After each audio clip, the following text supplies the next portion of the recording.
so far, but I can't lose this.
Sim racers from around the globe, honoring a revolutionary era of open-wheel racing.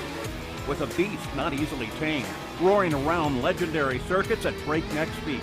When engineers and drivers push boundaries, sometimes too far. When heroes muscled roaring beast wheel to wheel around the hallowed grounds. A time when the only driver aids were his 2 feet. Perfect combination of man, machine, and speed. Experience the competition and the glory of the early 80s IndyCar action. The Lionheart Retro Series, presented by Sim Experience, starts now.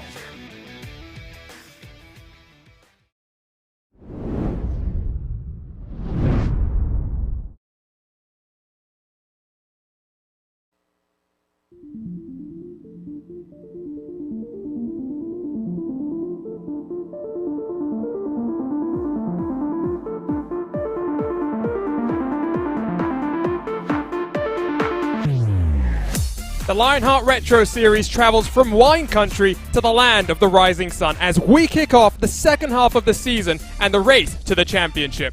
Last time out, our points leader Sage Karam faltered, allowing Mike Razmas to become only the 4th winner of the season to take over the championship lead. With 9 races to go, we return to the speedways for 5 consecutive races. This is the run to the championship. This is the Global Electronic Technology 175, presented by Minus 273. My name is Arjuna Kenkipati. Delighted you can join us here once more on RaceBot TV for continued coverage of the Lionheart Racing Series. Joined by my friend Dylan Cole for the first time in a while here in the RaceBot TV commentary booth, with TV cameras designed by RaceBot's own Tyler Maxon. Live timing and scoring powered by our partners at ATVO. You can visit racebot.tv/Indy to follow along with your favorite team and drivers. let's dive straight into our HyperX pre-show because the Lionheart Racing Series is powered by HyperX, makers of premier gaming gear like the legendary ultra-comfortable Cloud line of gaming headsets. Whatever you play, however you play, HyperX knows that we're all gamers. For more information on HyperX products, visit hyperxgaming.com and don't forget to use the promo code Lionheart15, that's LIONHRT15 for 15% off all orders. Dylan, it's been a roller coaster of a ride so far here in 2021, halfway through the season, and despite it being Sage Karam domination for much of that first half, we have a new points leader as we head into the second half of the season and 5 consecutive speedway races to run ourselves into the championship fight. Well, and you're coming into this race, by the way, with the 2 oval winners, 4 oval races, Mark Cohn and Sage Karam, each winning 2 of the ovals. They're not in the field tonight. So that means we're going to get a new oval winner in Season 5 of the Lionheart Retro Series. There's really no telling what's going to happen, but this is a chance for drivers like Mike Rasmussen, Matt Taylor, Aaron Morgan, Christopher Reagan to really solidify themselves at this championship battle at the top of the table. There's a really good opportunity for all drivers tonight. It's where we kicked off 2021 in the Lionheart Speedway Series. Of course, a new championship in the Lionheart sanctioning body. The rookie Dean Mole took victory then, with so many rookies in this field. Who will take victory? Of course, Matt Taylor took his one and only Lionheart Retro Series win here 12 months ago. He is your defending series champion. Just for those who are wondering what the crowns are, those are our Triple Crown events. And Mark Cohn, who, like Dylan mentioned, is not in competition today, won both of those. For those who haven't watched the Indy 250, I would highly recommend after today's race you go and watch that as well. It was almost 4 wide across the line. Some incredible action, just previewing what we're going to see here on the run to the last Triple Crown all the way in December as we head to Fontana and the Auto Club Speedway. Here is a look at your driver's standings presented by the Sim Experience AccuForce Pro V2. And like I said, after Sage Karam's troubles last time around, not only is he no longer your points leader, Dylan, he's suspended for a race, but we should give a hearty congratulations to Sage Karam, who recently got married to Mrs. Karam. They are off enjoying their honeymoon. He'll sit out this one, but he'll be returning to try and fight for this championship. You know, when you're suspended, usually that means you're going to miss a race that you want to be a part of. This man decides to get married and go on a honeymoon. Hopefully he and Mrs. Karam are having a fantastic time. We definitely miss his presence here, but nonetheless, we've got such great action that's going to happen in this race. We should talk a little bit about Twin Ring Motegi because Arjuna, it's one of the most unique tracks in the world. One of the most unique ovals in the world. 2 completely different corners, one that has dirty air, one that has braking and downshifting. There's just no telling what's going to happen in this race. We'll talk a little bit more about the track in just a moment's time. Let's work our way through these standings because, like you said, I can't wait for this one. It is such a unique racetrack, a track that, of course, Honda did build with the express intention of bringing IndyCar competition here to Japan. Here's a look at the rookie standings presented by butt kicker Matt Taylor, second in the point standings overall. First in this rookie championship, he has an almost 100-point advantage over Michael O'Brien, who is always quick on a road course. Hearing rumors that Michael O'Brien might be working his way in towards the top step of Lionheart competition, might be part of the Lionheart IndyCar Series for the remainder of 2021. Alex Guyon jumped up those standings over the course of the last race. Of course, he was always strong. The French outfit Lavoie Motorsports, along with David Sirois, Jean-Francois Matt, some consistent runs for them from wine country. Here's a look at the team standings presented by HyperX. And Dylan, I mean, the one thing that jumps out to you here is that points advantage, almost 250 points. Avatar Auto Racing really enjoying a strong run here in 2021. I mean, that advantage is almost insurmountable. I know we're at the halfway point of the season, and the old adage is what goes on in the first half, the opposite can happen in the second half. I just don't see that happening for any of the drivers for Avatar Auto Racing. You know, we do have a decent battle shaping up between Graphics LC Motorsports and Aero X Racing, as well as Lavoie Motorsport for that second spot in the team standings. But, I mean, when it comes to first overall, what more could you ask from the Avatar Auto Racing bosses? I mean, and now as we head to the speedways, I think this is really, that they are strong on both the roads and the ovals, but this is going to be a run as we head into what is going to be 4 consecutive road races, a run that Avatar Auto Racing maybe tries to solidify their position at the front of this championship standings. Let's talk about the series details presented by Minus 273, the premier name in karting gloves. Their industry-leading gloves are super lightweight and durable, made of a breathable poly spandex. Whether you're a kart or a sim racer, Minus 273 gives you the control to reach victory lane. For more information on Minus 273's full line of gloves and apparel, visit minus273.biz, and don't forget to use the promo code Minus273LHRS15 for 15% off all orders. And at the halfway point, we are well and truly done with 2 of our Triple Crown races. Of course, Dylan, with a custom fixed setup, these drivers are fighting for their share of almost $7,000 in cash and prizes. You know, when we talk about a custom fixed setup, iRacing typically likes to put into a fixed setup something that will appease all the drivers going into the races. Something not too loose, something not too tight, somewhere in the middle ground. These drivers are some of the best on iRacing. They'll have a looser setup, one that's going to allow them to really achieve maximum speeds around the straights, around the corners, and it's pretty awesome that we have that in here.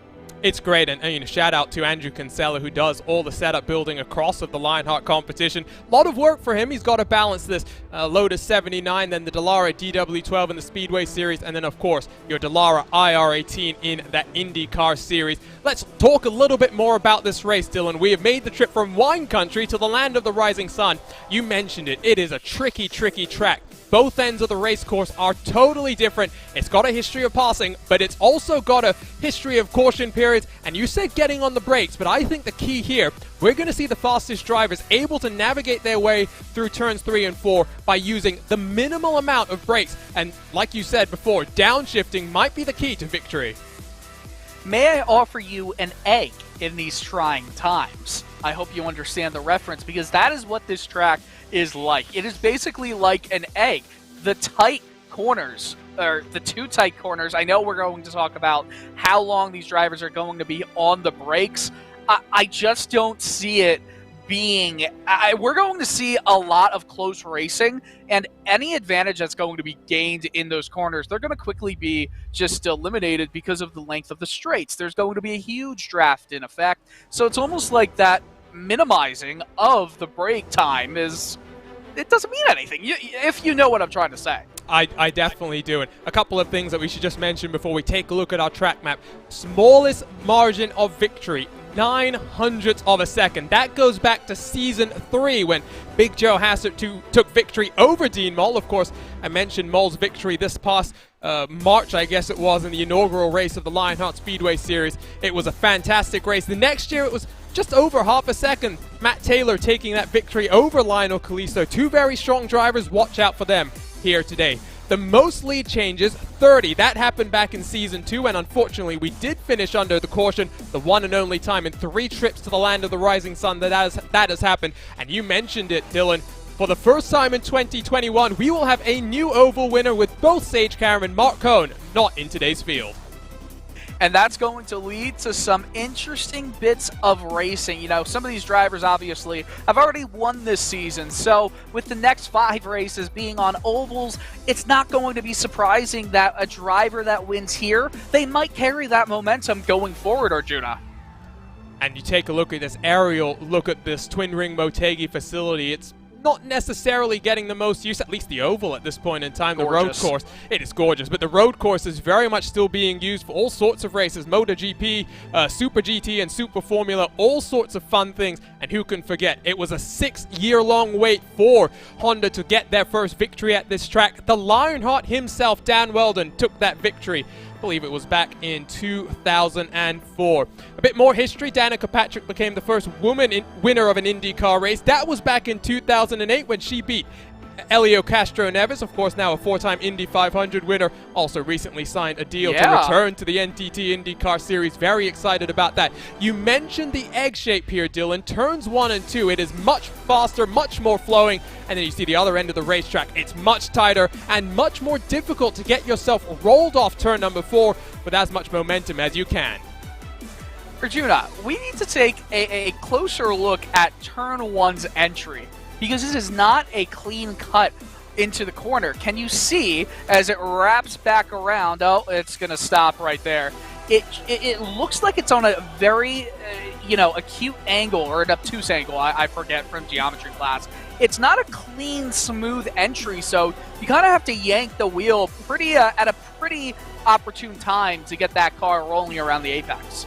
I was actually trying to see if I could bring out my wonderful yellow pen tool and stop it and highlight that. Unfortunately, not the case, but 1.5 miles, just over 1.5 miles, and as things tend to go when it comes to both NASCAR and IndyCar, they have a different track length, but we are going to go with this traditional 1.5 mile track. 170 miles of action, 175 miles of action here today, and qualifying is well and truly underway. You can see the the timer in the top left-hand corner of your screen. 5 minutes of qualifying. Drivers get 2 flying laps. The track is all to themselves. Michael O'Brien currently at the top, a 31.879, but you can see the margin to Matt Taylor. It is 1,000th of a second between first and second. Well, Matt Taylor, it looked like on his second flying lap, he was trying to get the pedal to the floor, but coming out of turn 4, he got very loose and hit the wall head on. So that might be the end of his qualifying run. Nick de Groot has a little bit of a spin, but of course he is done with his 2 qualifying lap times, so don't think you'll be too disappointed at that point. De Groot has been very strong in the Lionheart Speedway Series, part of the factory-backed outfit, which also has Robert Malechka and Alexis Newsom, multi-time winners. Still waiting to see what are the lap times we're going to see. Lavoie Motorsports currently have David Sirois in 3rd with Jean-Francois Matt in 5th. They are usually much stronger when it comes to the road side of things, but great to see them doing well here on the oval as we take a look at Ricky Harding, 21st provisionally, but on his second flying lap. And this is where, Dylan, you will try and run a slightly different line. Those tires will be a little bit slightly more worn, but you'll have burnt off a little bit more fuel. Let's see what the number 7 car can do. Gotta say, I'm surprised with that entry into turn 3. He came from the middle of the backstretch down. That's not going to get the fastest time. It is going to move him up, though, in the grid to, I believe, 14th place. Yes, right now, which is pretty good. However, I think he could have shaved off a few more hundredths if he did run all the way up to the wall, kept that momentum going out of turn 2. I think that's all she wrote for qualifying at this point in time. Still plenty of time left, 60 seconds, but I'm not seeing a single car out on track trying to set a lap time. So let's get some expectations here, Dylan. We were watching on in the practices and really, I guess a little bit gobsmacked at 3 and 4 wide action being the norm. It might be a race filled with cautions, but as we saw during the Indy 250, these drivers know how to go green for a long stretch of time. Let's hope we get green flag pit stops. It's always a fun proposition here on Lotus 79. I mean, we saw that at Homestead Miami, the season opener in Season 5. It was green for long stretches of a time until, well, the last few dozen laps. It was a great race, hard racing, fair racing. We're hoping for the same here. However, this race, 113 laps, it's shown to be very caution-filled in years previously. In Seasons 2 and 4, 7 cautions. In Season 3, 8 cautions. So what do you say the over-under is? I'm hoping for 0. Oh, you naive man. I just want to see these guys put on a show for us here. Qualifying has come to a close. Let's go trackside in the land of the rising sun to take a look at our starting grid here from Motegi.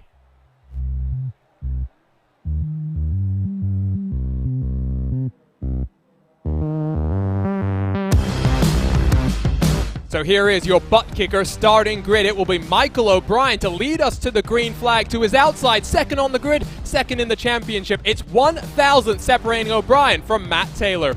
David Sirois will line up inside of the series organizer George Anzaldo with Jean-Francois Matt and Chris Reagan sharing row number 3.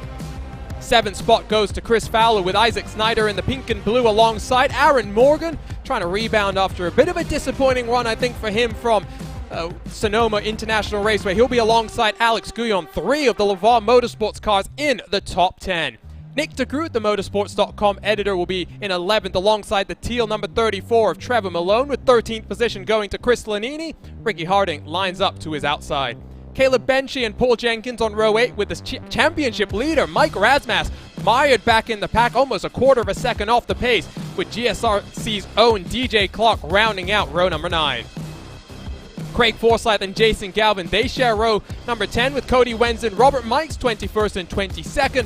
first car not to set a qualifying lap time is Robert Mikes. Mike Rigney and Ariel Alanis 23rd and 24th, with Chris Staples, Richie Hearn and Gary Corley bringing up the tail end of our field here today.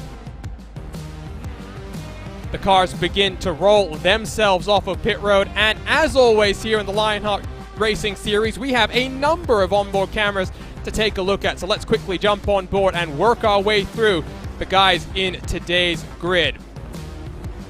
First up, it's Jason Galvin. He's got the global electronic technology on board, the fastest name in credit card processing. Contact Jason Galvin today and find out how to save instantly on your business processing fees.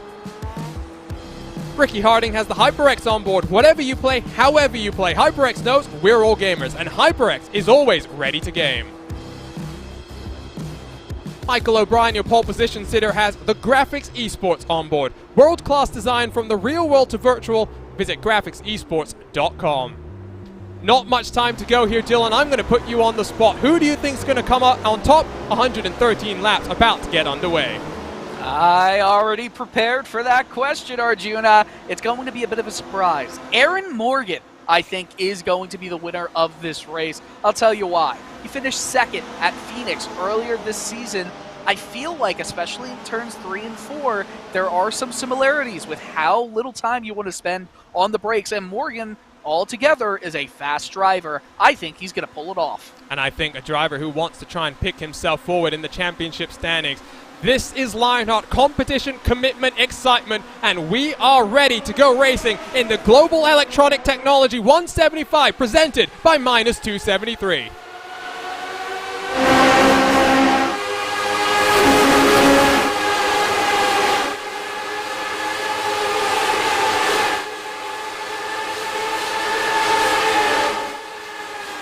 No change for your race lead, but you saw just how racy this is going to be. They fan themselves out 4 wide in the background, side by side for the race lead. It's O'Brien down on the inside, Matt Taylor trying to rip the high line. And look at this, Chris Reagan with a rocket of a start. He's already up 2 positions as we complete lap number 1. I can't lie, man. This is going to be heart in your mouth, foot in your mouth, whatever you want to call it. The driving is going to have to be spectacular. They're already going 3 wide in this dirty, air-heavy corner, turns 1 and 2. And, wow, just this is amazing. They're going 3 wide right down here, maybe 4 into turns 3 and 4. They were almost 3 wide, 2 deep. Incredible. Reagan trying to get to the inside. Nothing doing there as Fowler is up 3 positions. 3 wide across the start-finish line once more. Incredible start to this race, but O'Brien continues to lead. He paints the white line through turns 1 and 2. Meanwhile, back in the pack, it's been a bit of a difficult start for George Anzaldo. 3 positions dropped, and I see Gary Corley has come down onto pit road. I wonder if there was some sort of start infringement, but look at this, Dylan. These guys are putting on a show once more. Incredible driving right here. Look at this. This is just amazing. I mean, we're going to be seeing this all night here in the morning hours at Twin Ring Motegi. That's something that we don't typically see. It is technically the morning here, 7:10 a.m. On board with Chris Fowler. Barney has a great view of all of this action. I would love to be where he is. Jean-Francois Matt up into 3rd. This is very, very racy. Snyder! Oh, no way. Almost contact. Snyder is going to go down the middle. They're 5 wide for a second. There's contact. Snyder's up into O'Brien. The caution is going to fly, and your pole position sitter has been dropped to the tail end of the field. No caution. No one spun, so they keep going. Gotta say, that was really brash, really early from Isaac Snyder there. Well, there's the spin. I think O'Brien has too much damage to his car. He's stationary now on the start-finish stripe, has reset himself down to pit lane. An unfortunate start then for O'Brien, who continues to try and work his way up the championship order. What's happened to Snyder, though? Because I'm seeing him dropping down very slightly. I wonder if there's more damage to Schneider's machine. Trying to take a look through our various camera angles. It looks like the front wing is fine. I don't see too much damage. It might just be... Dylan, well, sorry. What are you seeing? There is danger. O'Brien is still on the racetrack, and now he's gone. Oh!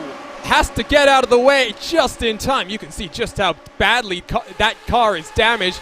But now for the race lead, here comes Jean-Francois Matt trying to look for his first victory. Chris Fowler side by side. Incredible start to this race. The top 3 all started outside of row number 3. once this calms down, we need a replay of that because that was almost a replay of Kevin LePage in the old Nationwide series. I have a feeling it's not going to calm down, so we'll queue up the replay and get to it when we can. De Groot's now up into third place. This is going to be a race of track position at some point in time because the longer we go, Dylan, we've seen tires not being taken by these cars. The car becomes a rocket ship on low fuel. It really is going to be important to time your pit stop so you feed yourself back into the right place on track. Projected fuel window is lap 44, lap 45, somewhere around there, and then the second pit stop, lap 88 to 90. So they can go around 44, 45 laps on a full tank of fuel, meaning that they can afford to take less fuel if it goes green, which it will not the entire way, for that final run. Good vibes, Dylan. Come on, let's have some good vibes. Listen, it's not, look at what just happened.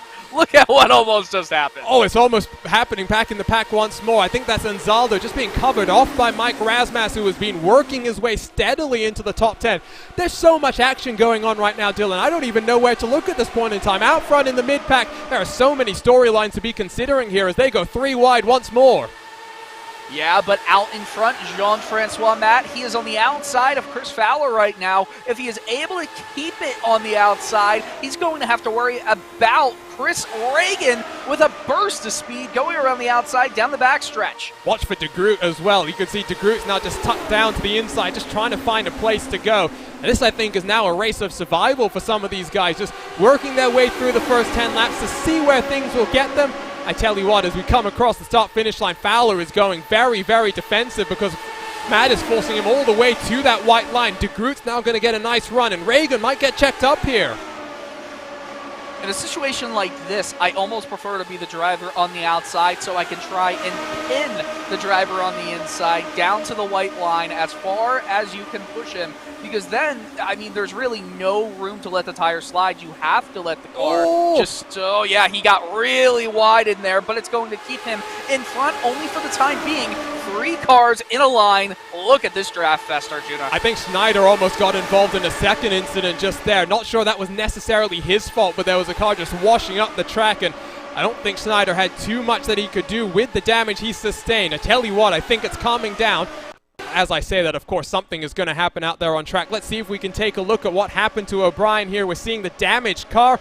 We'll have to spool it back slightly further, and here you'll see just out on the outside line, nowhere that he could go. We'll have to take another look at what happened between Fowler and Schneider. Yeah, that's really unfortunate here. I mean, a great move, aggressive, but great move to try and force it here. But he comes down inside, gets the 2 left side tires down to the driver on the inside, and then pushes out O'Brien on the outside. And here's this other replay. Is this the same replay? This is all of that one and only incident. You saw the onboard as Schneider split the difference and went down the middle. The pink and blue gets very wobbly there. I don't know if there's front wing damage. I'd be more concerned about side pod damage at this point in time. Yeah, but look where he is now. Isaac Schneider has made his way back up to 5th. Incredible stuff, and still green. I mean, I'm glad that I was wrong when I called the caution because, well, we didn't need it, I guess, at that point in time. You can see just how racy it's been out front. Almost 3 cars in the top 10 up double-digit positions, and I don't think the timing tower knows how to keep up with all of this action right now, Dylan. I don't think you and I know how to keep up with all of this action right now. It's pretty intense. We're trying our best, that is for sure. Such a fun track, and I tell you what, it's a shame that it doesn't get that much use. Almost it needs 3 more love. It needs a little bit more love. Of course, there is a little bit of damage to the track after the years of misuse. On the outside, De Groot, what can he do? Schneider is back into the top 4. They're 4 wide once more. Watch for Reagan, who's going to get blocked off by Nick De Groot. This is a little bit concerning when you see these cars going that aggressive. Matt in the middle is going to try and feed himself into the race lead, but De Groot might have it here. De Groot to the lead. Well, I'm tempted to say I am De Groot. I just did. Just a great move right there by Nick De Groot, but he's going to be back on the outside and is going to have to get back in the draft. I think because of the wide apex he took, he's going to have a lot of speed here, but look at Isaac Schneider. He is not one to play conservative. Just be careful. They're going 5 wide. Oh, no! Oh, and there's 2 separate incidents. Reagan got together. I believe that was with Chris Fowler, and now Nick De Groot on that outside line finds himself in the catch fencing. and the caution does indeed fly. We'll have to go and take a look straight away at what happened there, but 5 wide, Dylan, we were scared that it would happen, and, well, the inevitable, I guess, did. Oh, man. I mean, it was going 5 wide. This is going to take a lot of drivers out of this race. Oh. What can you do there? DeGroot just went flying over Schneider for a second there. That's bizarre. I almost wonder if some sort of, we don't like to use the word netcode, but I'm going to use it here, Dylan. It might have been a little bit of netcode. Let's see it. So, comes down, flies. Okay, so obviously he gets into the wall on the right side. We'll go this replay. We'll go super slow-mo again, because I think that's the only way we're going to figure out what happens here. Absolutely. So we're trying to figure it out, but they're going 5 wide, and I mean drivers are pushing right behind. Can't quite tell who each driver is with just the craziness that happens right here, but when that happens, when that front left inside gets there, it pushes everybody up the track, and wow, oh man, you just can't. There's so much happening. Well, there's so much happening. I tell you what, I'm going to not just go super slow-mo. I might break out that yellow pen tool, and right here, you can see the distance between Nick DeGroot and Jean-Francois Matt. I think Matt is in the race lead, and he'll be very fortunate if he doesn't have some sort of right rear suspension damage. But Fowler is already pointing in the wrong direction. He slides up the track and I think causes a bit of a checkup. Let's go back to the super slow-mo. Reagan around with Harding. There goes DeGroot going almost onto his lid. Schneider goes for the ride of his lifetime. The second Lavoie Motorsports car, I believe that's Alex Gouillon getting mixed up. Oh, my word. Paul Jenkins as well. That's a huge incident. And, well, I think on lap 17, we may already have about 10 retirements here. I counted at least 8 drivers involved in that. Wow. What can you say? It's just too aggressive, too early. And we knew things like that were going to happen. We just didn't think it would be right then and there. You know, you can't fault Schneider necessarily for making it 5 wide, but at the same time, it's a question of why are we even going 4 wide at this current moment? Well, we don't like to assign blame necessarily here, Dylan, but what we do want to do is just give our opinion and kind of take one more look at this and jump back a couple more seconds so we can see from that aerial look once more what happens, slow it down. Schneider's already 5 wide. If anything, I would partially say that Ricky Harding is the one who's really sending it, and he initiates the contact with Jean-Francois Matt that sends him up the track in towards DeGroot's path, and well, I think, not even sure who that is that loses their front nose cone as Schneider takes a big hit into the wall. It's risky. That's what we can say for sure. Right, and, you know, I'm saying there, when we're going already 3 wide, why are we forcing it to go 4 wide, 5 wide? Those extra drivers trying to come in and take some extra spots at this point of the race. I don't think it's the best idea for their race if something like what just happened. Pushing it 5 wide was obviously the straw that broke the camel's back. And yeah, it's unfortunately that happens. It takes out a whole bunch of fast drivers. I think we're going to see a drastically different race from here on out. The top 18 drivers, actually, you know what? I think it's the top 17 are on the lead lap. Everybody else is at least a lap down. And by the way, Michael O'Brien said in our YouTube chat that he feels like he's an idiot because they thought they were under caution when his car was out on track. So, that was scary. So that does explain a lot, because I was a little bit confused. O'Brien is a very, very clean driver from what we've seen in the past, and it's a bit uncharacteristic to see him being that risky when it came to how close things got as the field threw themselves down into turn number 1. Do you think the lights are off on the pace car? The top 7 have not come down onto pit road, so that's Jean-Francois Matt, Caleb Benshi, Robert Mikes, who is up 19 positions, George Anzaldo, David Sewell, Cody Wendon, and Ariel Alanis, those top 7 cars. Mike Rigney has managed to roll himself back out onto track after getting a number of, coming down, I think, a number of times onto pit road. So 18 cars. We started with 27, Dylan. Alex Guyon, the only car to have rolled himself out of that incident and back out onto track, albeit 2 laps down. Yeah, and with being 2 laps down right here, you know, it's going to be really hard to get those laps back. Obviously, there's no free pass in the Lionheart Retro IndyCar Series, but there is the wave around. It's just going to be hard to get all the drivers on the lead lap go into the pits all at once, especially with the track that will have varying strategies as this one. So hopefully for Guyon, he's able to pick up some spots, but that would mean retirements and other issues will come in the race for drivers ahead of him. Green flag back in the hand of Barney, the flagman. Field is in control of Lavoie Motorsport. Jean-Francois Matt, that is a very long hold. It's a stack up that George Anzaldo is trying to take full advantage of, and around the outside, Anzaldo's up into second. Meanwhile, further back, almost 3 wide as your championship leader tries to make some headway, trying to close up the gap to the cars in front and try and take victory here today. Matt Taylor, his main championship rival, is down in 14th position after coming down onto pit road.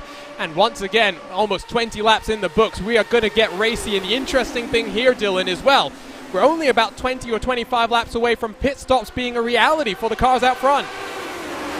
Yeah, and I think that they're betting on this race not going to the point where in these 20 laps ahead that they're all going to be green. I think they're betting on there's going to be more incidents, but with fewer drivers out on track, I don't think we're going to see as much of that craziness that we were seeing early on. I think we'll see some drivers daringly going for some moves, but we're already seeing drivers, namely Mike Rigney, way down on power, and right in front of him is Alex Guyon. I mean, they're so down on power, they're not even part of this race, really. Trying to take, oh, wow. Rigney's car still has significant damage. I think that's the best way to put it. Guyon's car doesn't look much better, so I think we might be looking at 17 cars fighting for victory here today. Question I have for you, Dylan, is who's that trying to pull to the inside line? That's Razmas, who's trying to get to the inside of the number 53 of Craig Forsyth. I don't believe the automated iRacing spotter has a command for 4 wide, let alone 5 wide. So it would have been difficult for those cars to have been, you know, exactly sure of how many cars abreast they were.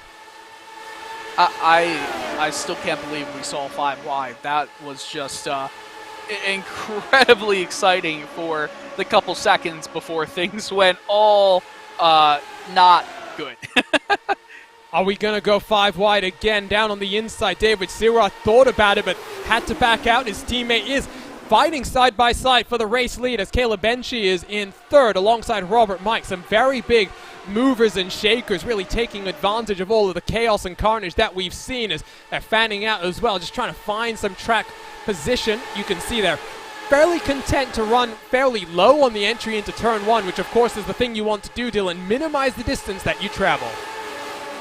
Right, and I mean, that's pretty much the whole goal of braking, too. I mean, you don't want to be able to... Oh, they're going 4 wide. Oh, no. Calamity. Calamity again. 3 cars collected in it. Make it 4 huge flips, and make it 5, make it almost 6. Richie Hearn threads the needle to, I think, get away with that one. And your pick, Aaron Morgan, I think... We're going to have to blame you for that one. Commentators curse very clearly. Oh, okay, when half the drivers are out already 25 laps in, I think we can go a little more than just commentators curse. True. Oh, who's that? I think that's Sirwa who sends it to the inside. Hard to see from the very aerial angle that we had, but he wasn't involved in the actual contact that we saw. That is another vicious incident. Richie Hearn. Ends up great for him. Richie Hearn actually tags the back of Morgan, who I think had done a decent job to avoid that chaos. One more look as we try and pick apart these cars that got involved here. Well, I think that there was a little bit of getting loose there, and then both cars on the inside obviously come together. The reaction from the car, 3rd in lane, sends him... that's... Can we just watch this and just marvel at its... brilliance? That's Chris Staples. It's still going, somehow gaining some more kinetic energy from bouncing off of the rear wing. Impressive vertical there that I think an NBA player would be quite proud of. Let's take one more look at just his incidents before we ride on board with Richie Hearn and take a look at it from his vantage point. I gotta say, like, at this point, if this was an actual race, in terms of real life racing, I would say we're stopping the race right now. We need to have a meeting about how we're racing here because it's just way too much, way too early. I would tend to agree. Let's, I think now, we've seen Chris Staples go end over end. Let's try and jump on board with Richie Hearn from his vantage point and see what he was seeing because it was just chaos and carnage in front. Of course, a former real-world competitor in American open wheel racing, and just unfortunate that I think he's trying to speed up to avoid that car down on the inside, and Morgan really just nowhere to go, and heartbreak then. And I'm going to blame you still, Dylan, because Lorenzo, your good friend, had a nightmare when it came to commentators' curses this past weekend. He couldn't talk about a driver and praise them without causing some sort of an incident for them. Well, you know what? Usually it's you doing all true. of that, so you've pushed it off to both myself and Lorenzo, which I guess is okay, you know, for the amount of times we let you down, man. No, it's true. I have a pretty bad track record when it comes to these commentators' curses. So I'm just glad it's not my fault anymore. I can blame other people. Well, I'm not sure if you're paying attention to the series Discord, Dylan, but well, what can I say other than it is a very busy place where I think a lot of drivers... I gotta check it out. I think you should because, well, a lot of drivers just expressing their frustration, including Aaron Morgan, and I think Morgan as well is not necessarily too upset with Richie Hearn. I think more just frustrated with the cars in front, making it 4 and 5 wide. As for the second time today, the caution is out, and well, we slow things down here. I love Chris Fowler saying just this. That was, and then in all caps, stupid. I think that sums up some of the chat I'm seeing in our YouTube chat as well. A reminder, you can always interact with us because both Dylan and myself are paying attention and we are always ready to respond to some of your questions. Halfway through the season and well, out of the 27 cars that started, Dylan, 13 cars left on the leading lap here. I mean, this is this is really bad, you know? You usually don't like to just call it out like that, but this is really bad. We are 27 laps in. We've had 2 major incidents. We are just over. Actually, we're not even at the quarter mark yet. And we're more than half of the field is gone. That's bad. I would speculate we're not going to see too many of those cars. Alex Guyon, of course, is still circulating with the very damaged car that we saw for the 08, but I would speculate that we're not going to see any of those cars that just got involved in that most recent caution and had to get themselves back onto pit road, the likes of Craig Forsyth, Mike Rigney, etc. Chris Staples as well, the 96 car going end over end. I would not be surprised if they don't roll themselves back out onto track here. I mean, hey, there's a lot of positions that are able to be gained now because there's a ton of drivers that have exited the race. At this point, you can still get a very fair share, a fair haul of points, even if you're 21 laps down like Michael O'Brien is, if you just wait for that car to be repaired. Forget Michael O'Brien. Let's talk about the championship picture right here. Matt Taylor, that car looks pretty clean.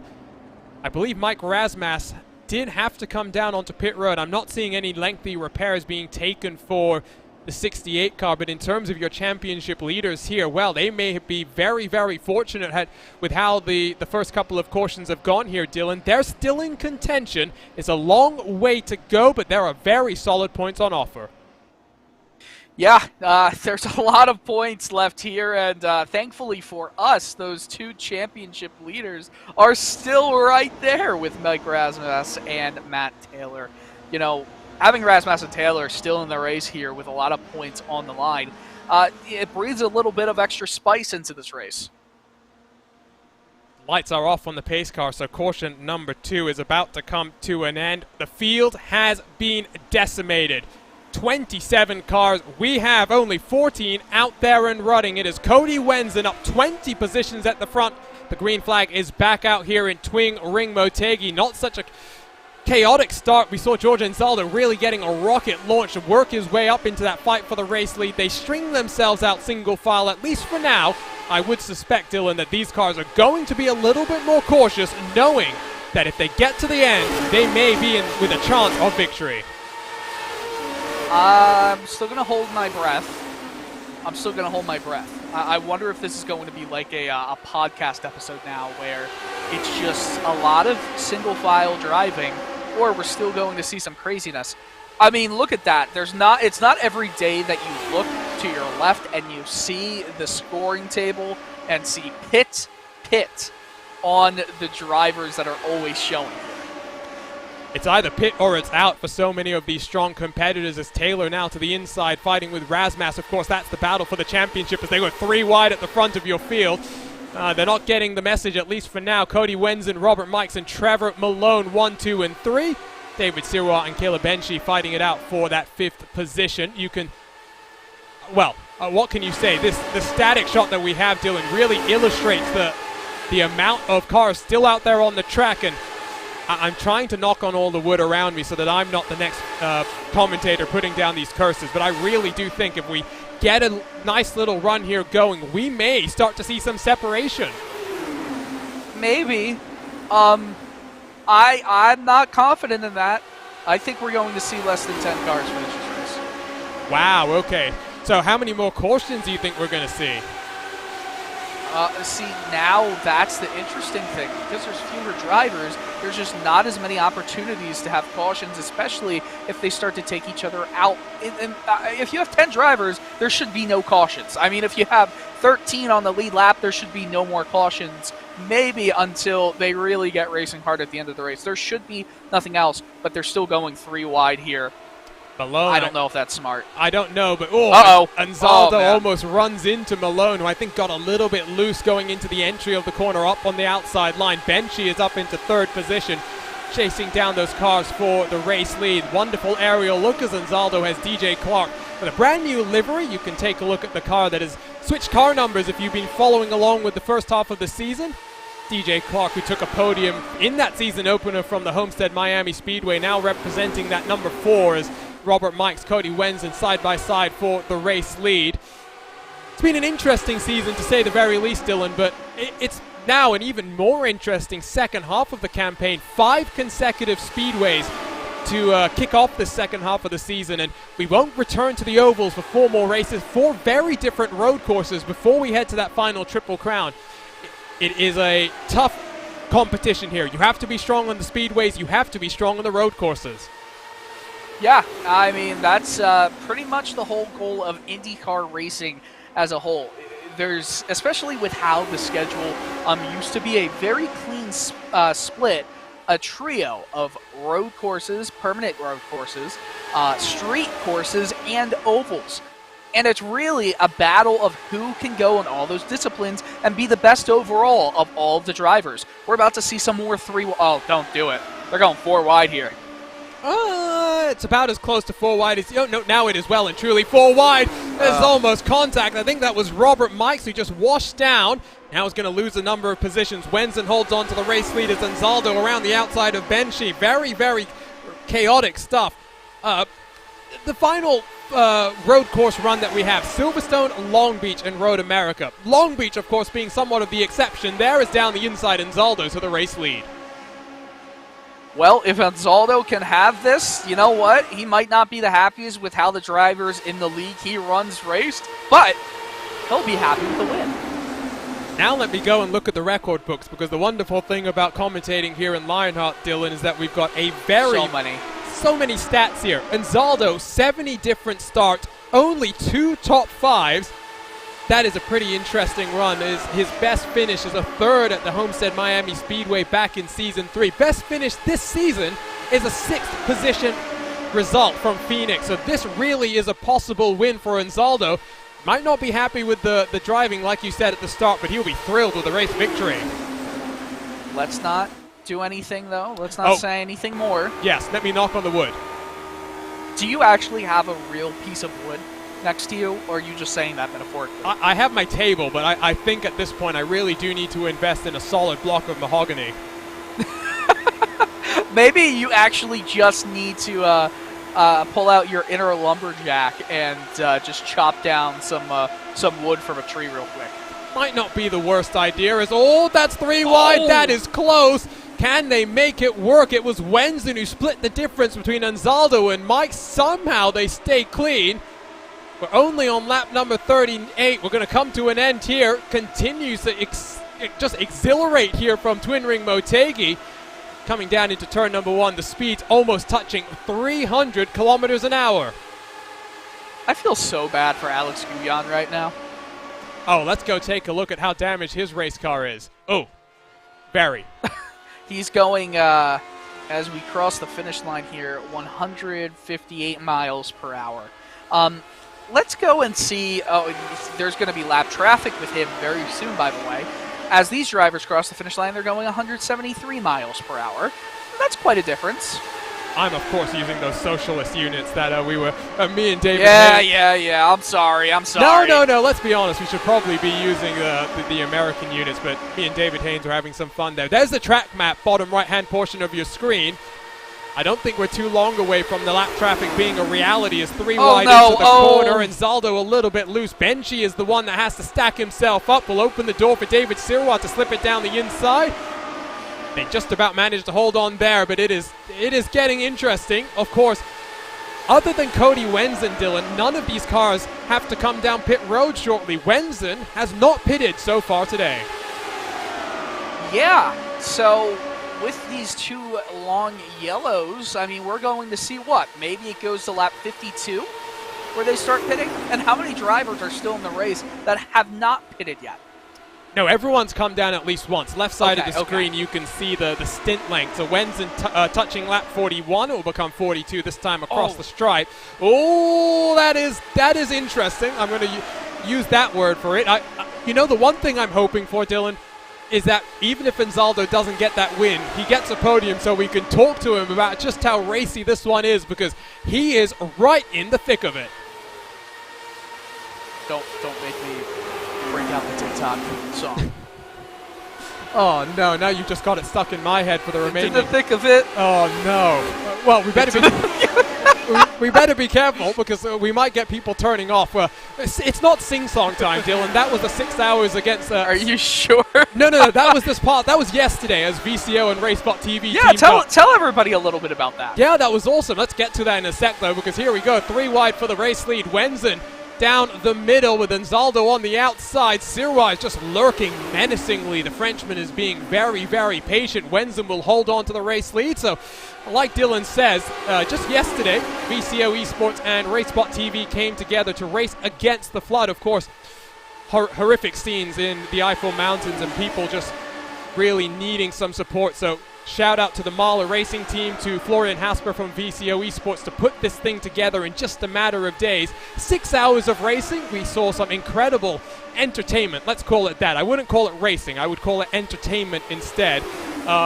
8,000 euros raised in just 6 hours' time, Dylan. Yeah, that's amazing. And I was so happy to see everything come together, especially from the back end as well.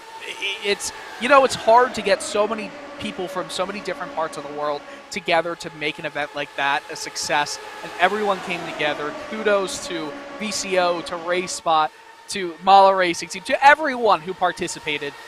Pretty awesome.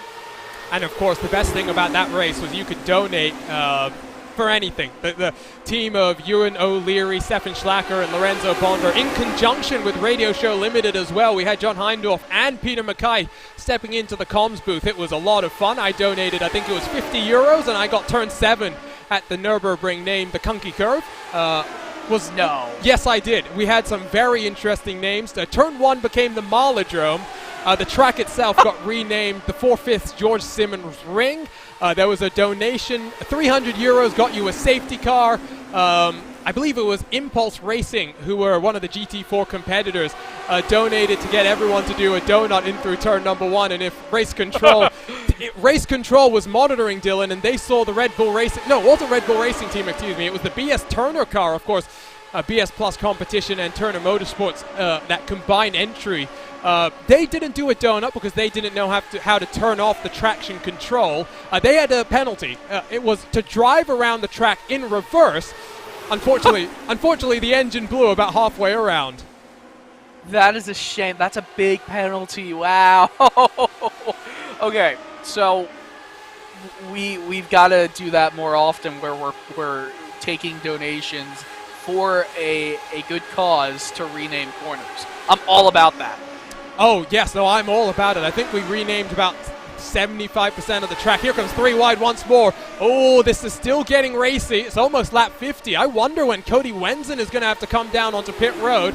He's down on the inside, and I'm sure he would indicate to the rest of the drivers so they would get out of his way, because not necessarily the easiest entry into pit road here, especially because you'll be coming down from that banking, getting on the brakes in what is a very difficult car to control. It's always making me so nervous how close they come together, how close that pinching is down in corners 1 and 2, because although it's not a high-banked corner, when you do have your front tires, your left tires, I was saying more your front left tire, just touch the apron, because you see it happen, you have to jerk the steering wheel back, and that can lead to a big unbalance across the car's suspension, can lead to more calamity. You know, just watch the pinching that happens into turn 1 and 2 on George Anzaldo by Robert Mikes. And Cody Wenzen is getting pushed down too. There you take a good look at the 67. That is Wenzen, who I'm really just anticipating that stop imminently at this point in time as we work lap number 50. The numbers that we were told, Dylan, is anywhere from 44 to 45 laps, so he can't be too far away from needing to dive down. Yeah, I don't think it's very far away, but you do have to wonder when he exits this battle. And, I mean, he's going to have to do something to notify them that he's coming down, because while he is the car in front of the entire field, everyone might take a little bit of an evasive action. Let's talk about strategy then here, Dylan, because Wenzen, if we get a couple of cautions, could make it with this one and only stop, but I would postulate that is very unlikely, like you were saying before. So highly likely he's looking at a 2-stopper from here. The rest of the field, though, they are potentially only looking at a 1-stopper from here to the end. And Wenzen is going to be in the unfortunate position of not having this draft, not having the help from other cars around. He's going to be much slower and therefore also losing time out on track. Yeah, oh, absolutely. I do wonder what the situation. Oh wow, that you know, we just watched that angle of them all coming down to the camera, which was situated right around. Oh, that's a beautiful shot. Right around turn 3, and it always looks like they're just all together. They're all spaced out. All of them taking different lines into the corner. This race, you wish that there were just more drivers who were able to keep it clean, because this track deserves some great racing. It really does. Twin Ring Motegi, I mean... Wenzen's in. Wenzen's going in. Oh, there's a signal. Here he comes. Your race leader is slowing down early. Of course, this is what we expected. Up the track runs the Lavoie Motorsports car. And take a look at this entry. It's all about hitting your marks. Those yellow cones are rather early on the pit road, and Wenzen is down and by himself. We will have to wait and see exactly where he feeds out. Meanwhile, it promotes Robert Mikes. Oh, yellow flag! I tell you what, Cody Wenzen has potentially just been saved by a rather opportunistic caution, and I believe it was DJ Clark, the car that went around Dylan. Yeah, he said something about his wheel.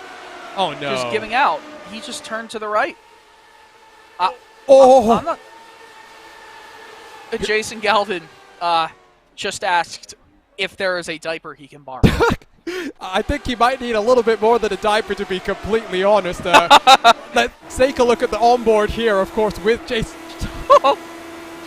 Heart and mouth moment for us up here in the comms booth. I can't even imagine what that was like down in the 42 machine. You know, he needs a diaper. One more look here, and well, for Clark, you can see up the track he goes. Galvin doesn't even get an opportunity to lift. By the time he's lifted, Clark's already clear on his left-hand side, and, well, caution flag is out, and Cody Wenzen has indeed not been saved, rather, Dylan. He's one lap down. He finds himself in a rather precarious position.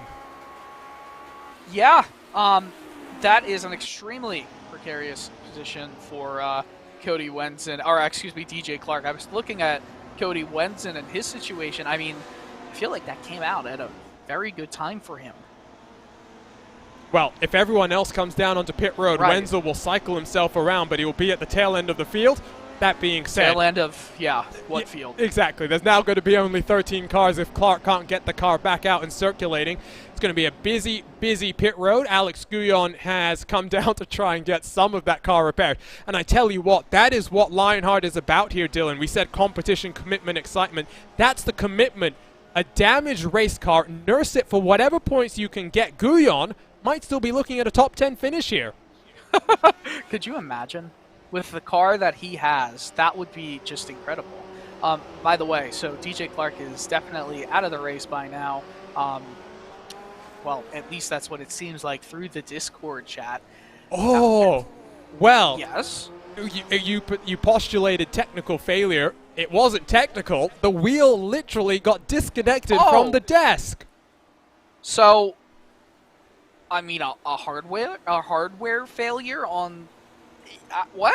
How does that happen? It's hardware. It's not the hardware that you necessarily would think of when it comes to virtual online racing. Oh my goodness. Maybe he should invest in a nice piece of mahogany as well.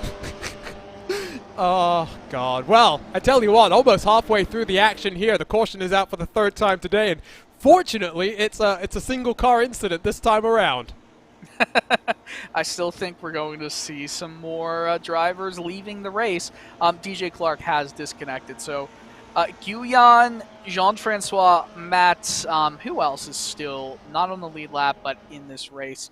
Michael O'Brien is still in the pit, so I wonder if he's just taking in the race from his gorgeous view of pit lane. Gary Corley didn't even start the race, I don't think. Or did he start the race? Yeah, he did start the race. But he came down onto pit road very early, and I had maybe questioned as to whether he had maybe got a start penalty for jumping and a little bit too early. Wenzen will make his way around the next time around to rejoin at that tail end of the field. Sits in 12th position, just outside the top 10. My suspicion is Michael O'Brien is helping his Avatar Auto Racing teammate Matt Taylor in the championship fight. And in the championship fight, Dylan, we are... this is where I hate the fact that I have to do mental math because it's always a difficult proposition. But hypothetically, I think we are just within the fuel window. The fuel window to make it to the end without an additional trip. Oh, no, never mind. Like I said, I can't do math. We would be there in another 10 laps, possibly. We would. So this does explain as to why Mike Rasmas, the championship leader, has stayed out there on track. He will be at the front when we get back to the action. I loved your attempt, though. I've got to try. I mean, I've got to try. You know, I miss doing these races with you, my friend.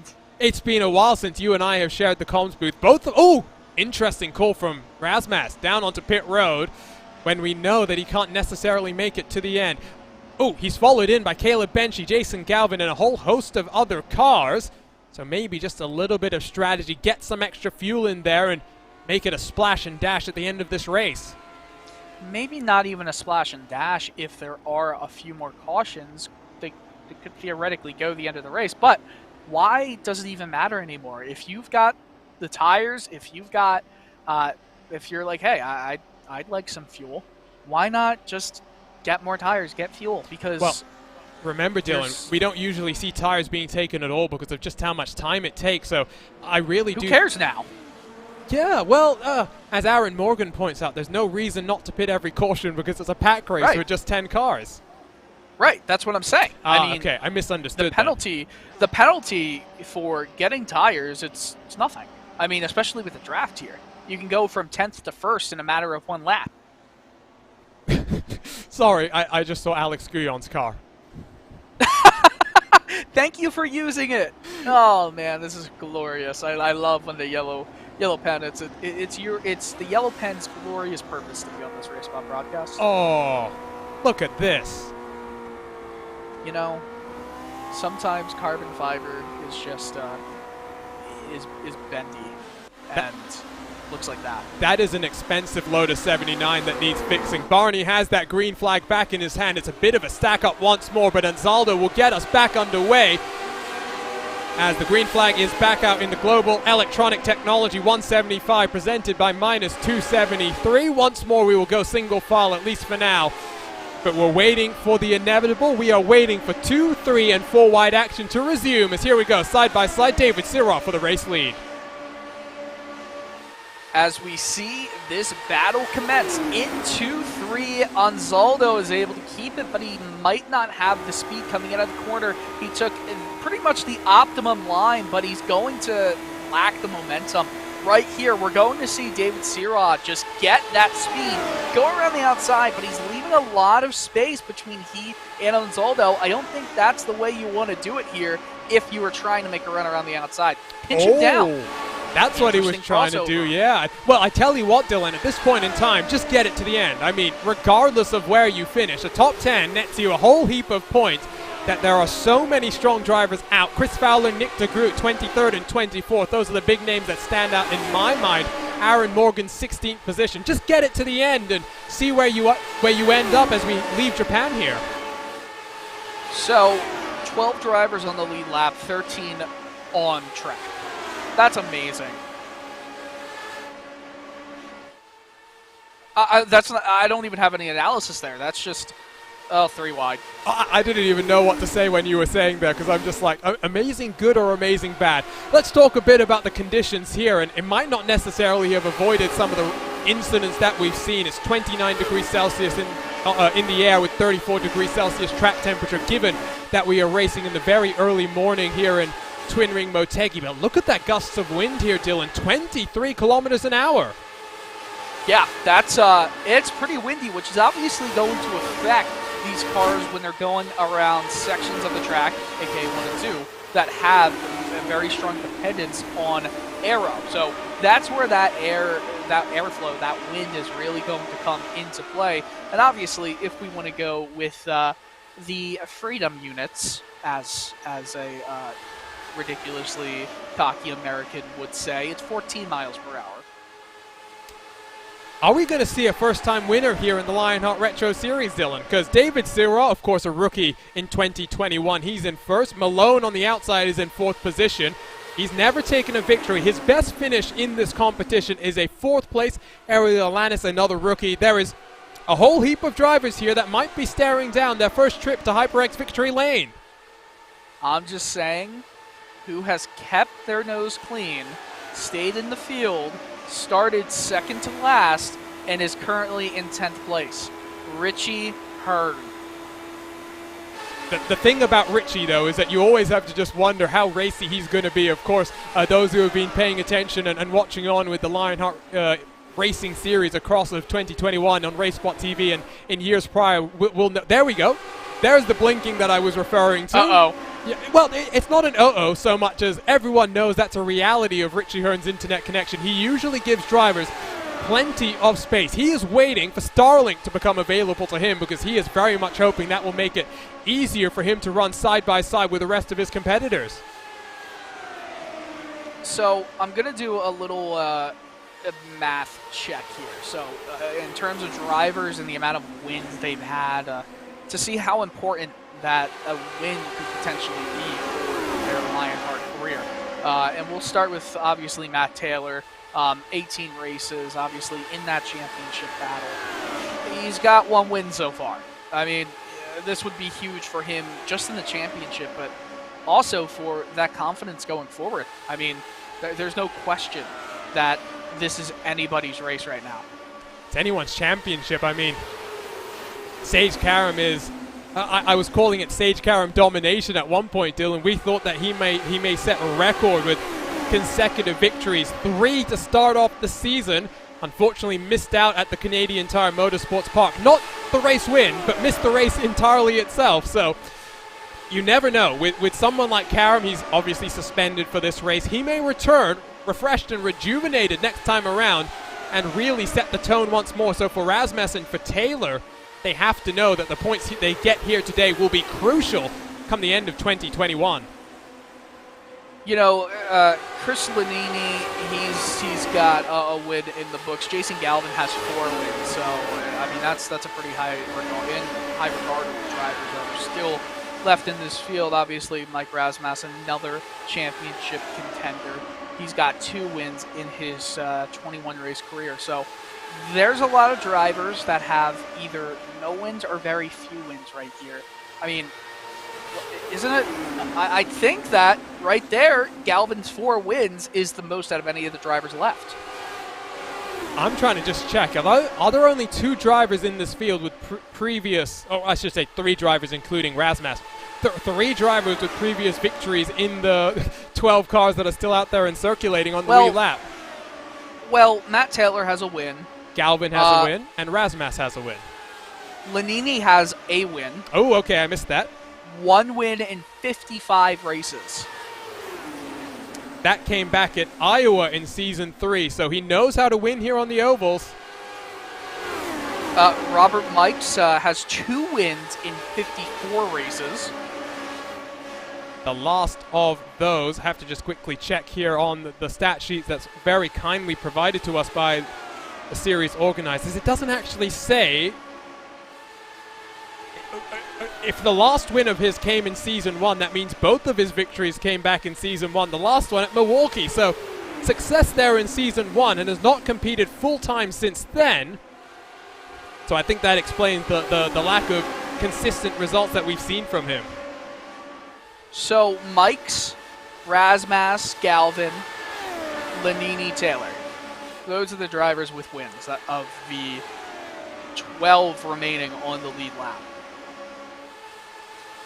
So there's what you're saying is there's like a 75% chance that we'll get a first-time race winner here today. That's, well, if we do the math here, 5 out of 12. So it's about half. Yeah, it's we're doing it like that. We're going to have a high possibility of there being a first-time winner today. By the way, poor Alex Guyon.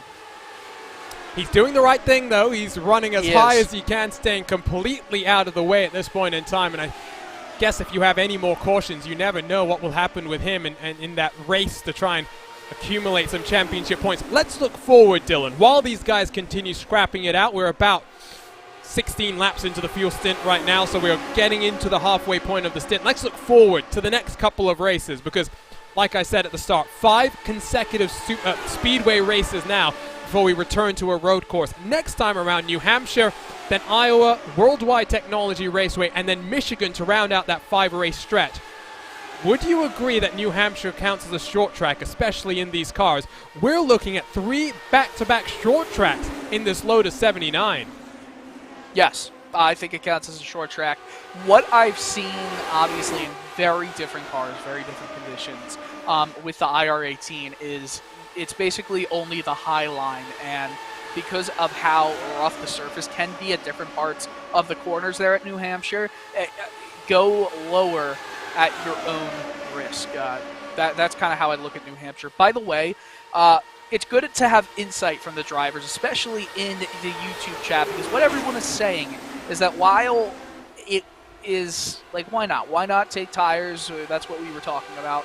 They're saying that you get much faster, and I think you might have mentioned that, Arjuna, before, much faster as the tires wear out, so you can throw away a win if you do potentially take tires here at any point remaining in the race. Not going to lie, that part is news to me. I know the car becomes a rocket ship as the fuel burns off, but something that we should then watch out for over the course of the next couple of races, especially when it comes to the oval. Benshi down the inside of George Anzaldo, nothing doing there, and David Sirois is almost half a second clear. 6/10 at the line, 75 laps in the books. We are getting towards the closing stages of today's action. This is where the podcast starts to come into play, because all of these drivers have started to, I don't want to say clear out of the way, but it's where they're able to get in line and start being a little bit less racy as we see a potential move for second. Caleb Bensi trying to go around George Anzaldo on the outside. Not working out, but looks like Trevor Malone has the momentum. Oh, but Benshi down all the way to the inside of Anzaldo, who's a bit late trying to cover him off. That might be Benshi to second place, and indeed a nose in front coming out of turn number 2. Some wonderful camera angles. Shout out to RaceSpot's own Tyler Maxson. There's this wonderful camera that we've been getting once in a while that's literally in the middle of the back straightaway, and you get the cars flying over the top of you. It's a really exhilarating look at these Lotus 79s as the battle for second starts to close very slightly on your race leader once more. Yeah, and I think we're going to see if they're able to work together and stop swapping so many positions between second, third, and fourth. I think Siwa is going to be caught up to, but there's another wrinkle. I feel like there's another wrinkle that has yet to kind of come into effect. Obviously, we still have a pit stop that is needed for every driver in the field, but if we go green the rest of the way, these drivers haven't really had to come down into pit lane in green flag conditions today. So while we've had very few cautions, you know, it's still a very crash-filled race. You are watching RaceSpot TV and coverage of the Global Electronics Technology 175 presented by Minus 273. Don't go anywhere. The closing stage is coming up right after this.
Welcome back to RaceSpot TV for coverage of the Global Electronic Technology 175, Round 10 of the Lionheart Retro Series. My name is Arjuna Kangapati.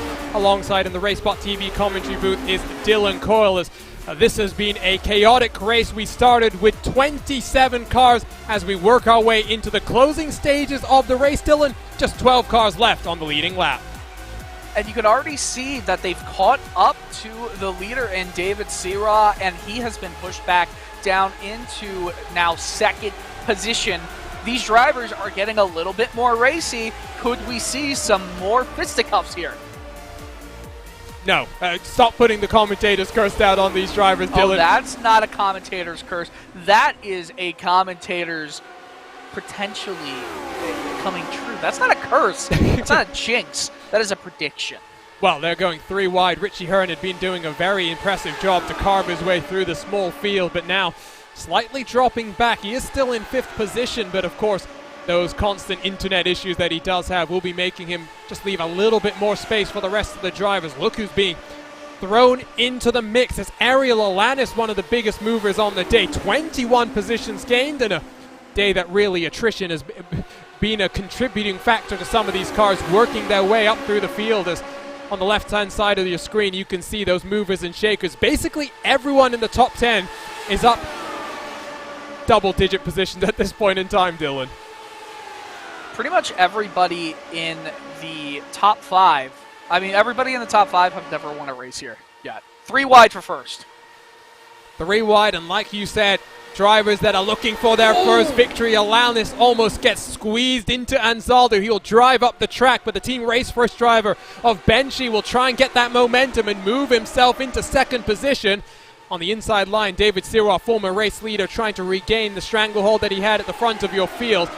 into that pit stop window, Dylan. So if we get another caution or someone decides to be brave, you could come down this time around. Do you think they're going to wait until potentially the last second? I would do so. I would do it as well.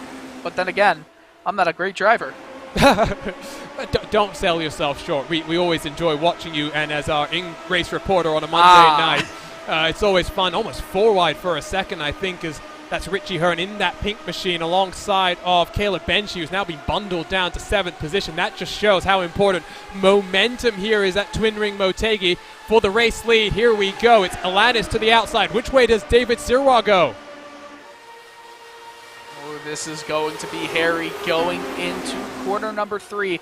They all give each other a good amount of space to run puff with, of smoke. Who's around? Mike Rasmus, I think, involved. No! That's that yellow flag we were thinking might happen. Jason Galvin gets mixed up in the 42.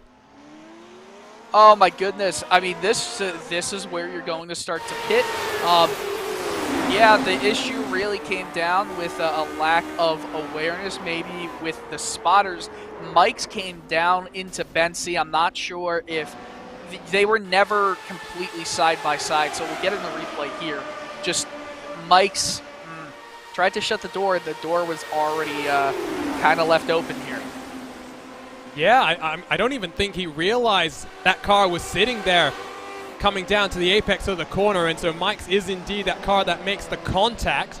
And well, now we will see everyone down on pit road for the final time in today's race. 4th caution of the day, and if we get to the end from here, Dylan, it will go in the history books as the cleanest race that the Retro Series has had at Motegi. I don't think that really tells the full story. You did not just say that. The irony. I know. Oh my goodness. I know. It was. That's awesome. I know, exactly. It's just something that popped out to my mind. Here we go then, down onto pit road. Interesting to note that Anzaldo has stayed out there for the time being. Would suspect he will come down at some point in time, but he will have lost a little bit of track position. Don't think anyone else has stayed out this time around then, Dylan. Well, we have 2 drivers staying out. George Anzaldo and the man who is not going to get a wave around, Alex Guyon, because George Anzaldo stayed out. Guyon still like out. It mattered. Exactly, I was going to say, just out there with the damaged car. Taylor is net 2nd out of pit road. Mike Rasmus only 2 positions behind him, so 2nd and 1st in the championship, coming out in that order. Really, this is important when it comes to those championship points, because even if these guys don't make it to the end now, Dylan, they may still be looking at top 10 positions. Yeah. You know, I do wonder if it really matters, or if it's worse to be in 1st on the start of these restarts, because you're a sitting duck. You are absolutely going to get swamped down the backstretch. It's down that back straight and in towards turn number 3 where we see the swamp, the real momentum being built up and the passes happen. I would maybe wonder if Anzaldo is going to come down or not. He's not indicating like he is right now, but this would you would think with 24 to go would be the best time to come down. He's 34 laps into his stint. He is not coming down. I don't get it. I don't get it. Confusion. I think that's the only thing you can say here in the RaceBot TV commentary booth.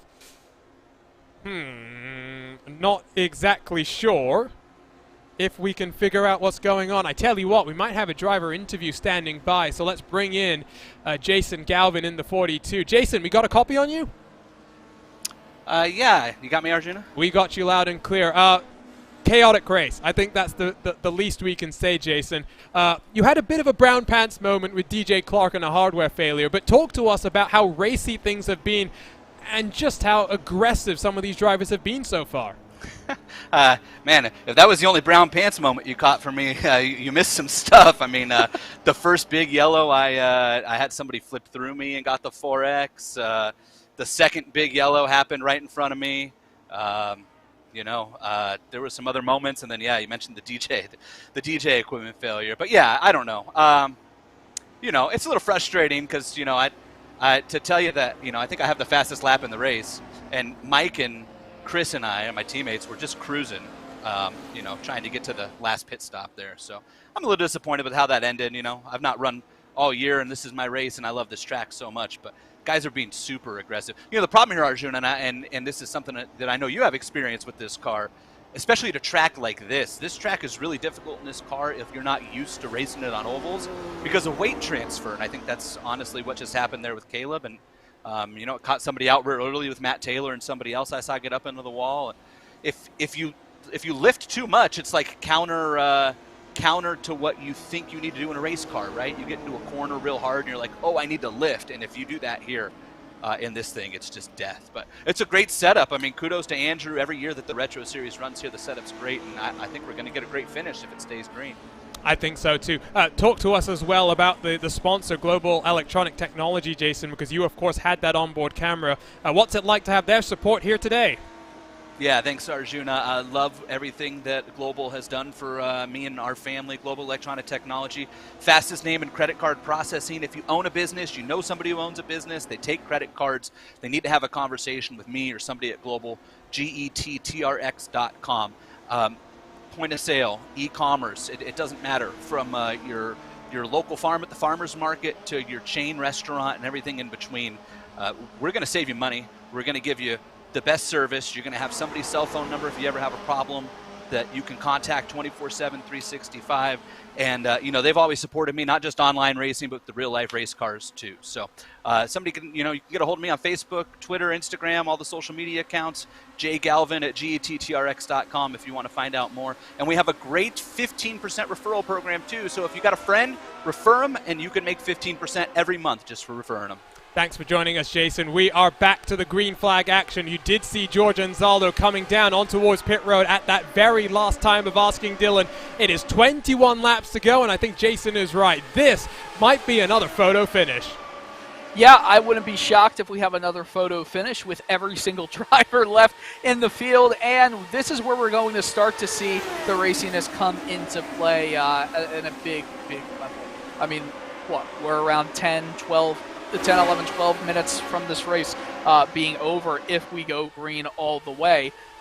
I still think there's more wrinkles to come, but they all are good to go for the rest of the race in terms of fuel. There's no reason to go into the pits, even under yellow anymore. So it's just a flat-out run to the finish, and we're going 3 wide into turn 3 on the backstretch. Could they do 4? Nope, not even gonna attempt it, Mike Rasmussen. He's got a championship to worry about. Well, that's what I think. Taylor is also just trying to run Alanis up the road and give him as much dirty air as possible. 20 to go. It's 19 at the line, and it's Taylor at the front of the field. The championship leader sits in 4th position, but really, any one of these drivers could win. And I still think, Dylan, we may have a first-time winner here today. I don't think Taylor and Rasmussen are going to have it easy. Sirra has been up at the front this entire race. Yeah, I mean, when the entirety of the race is basically between 10 guys, yeah, it's not too hard. I'm like, he's doing a great job. Yeah, but it's true. He has done a very nice job in this field, albeit small, of staying up front, being right where the action is happening with lead changes, and that's a really good. It's a sign of a really good oval driver. And I mean, 15th in the points coming into this one for Sirra. He will definitely make his way up the running order if things hold as they are. Richie Hearn gets past Chris Lanini, at least for the time being, into 50s. He's now around Ariel Alanis as side by side they will exit turn number 4. Taylor has a little bit of clean air at this point in time, but the question I really have is how patient is Mike Rasmussen going to be? Because I would suspect he is going to be more protective, Dylan, of just finishing this race. Forget the win, forget a podium. He wants the points on offer. He's not going to risk anything as here comes Richie Hearn. Richie Hearn, he is going down the middle, cutting inside. Oh, he's a little bit loose. Hold on to the car, Richie. He's not going to have that run on the outside, though, because of that wiggle. Oh, and he disappears. Oh, and he's back, and I think maybe scares David Sirra, who pops into line in front of Mike Rasmussen. Of course, this is the type of car that Richie Hearn would have been more familiar with. We see him in the Lionheart IndyCar series driving around in a Stellara IR18, but this is much more old school. This is much more like the type of experience that Hearn would have been used to. Sirois down the inside for the race lead. Taylor will hold on for now, but through turn number 3 and 4, look at Alanis on the outside line. I gotta say, I love how aggressive that Hearn is getting with pinching these drivers from the outside down to that very inside white line there. He's doing a great job of it, really giving them no option of where to go. They gotta just let the car rotate without having any grip lost. And it's forcing Sirois to make his moves to the inside of Matt Taylor. Hearn almost pokes himself in towards Taylor, checks himself up. That will allow Razmas to slip it through into third. Look at Anzaldo trying to get back to the front of the field as we're going almost 3 wide across the start-finish line. Call it luck, call it skill, call it putting yourself in the right place at the right time. All of these drivers remaining have avoided all the major wrecks, all the major incidents, and they all have an opportunity to win here at Twin Ring Motegi with 14 to go. Anzaldo, he's going around the outside. Will he get the move done? The league administrator, this would be so awesome to see him get a win. I think Taylor will hold on for now, but look at Anzaldo to build up that momentum and pop himself around the outside of turns 1 and 2. Richie Hearn, by the way, does have experience of racing here in the real world, by the way, Dylan. Back in 1998 and 1999, he did come to this Twin Ring Motegi for the 1990. This was a 500-kilometer race, I would postulate, but interesting just to see the heritage that this track has of IndyCar and American open-wheel competition. I gotta say, though, Hearn is very loose right now. Not only is his Ethernet wire loose, but also that car. He's going down the inside. He's aggressive, and he's really making it work here. Oh, man, but you can see the slip angle. It's pretty large right here, and he's going to get a lot of speed going around the outside. But that blinking, that's going to be hard to contend with. 25 positions gained as he pops himself into the race lead, at least for the time being. He will lose momentum on the entry to turn 3, and I think just being quite cautious at this point in time. There is still 11 laps to go, and it really is anyone's game. Let's get another prediction from you, Dylan. We're hoping you won't curse anyone like you did with Aaron Morgan, but it's looking like Richie Hearn might be the class of the field at this point in time. Trevor Malone is going to get those demons out of what happened at Homestead, and he's going to win.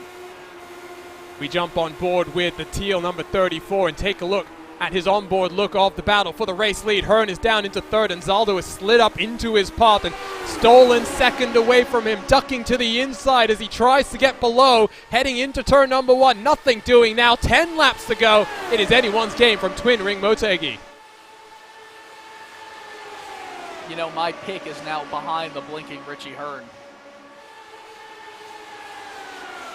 What does that do for a driver's psyche? It's difficult because I think in a league like this, as 3 wide, Razmas pokes himself up to the outside groove. In a league like this where people know Richie has these internet issues, but they also know just how respectful he can be, Dylan. Look at Malone.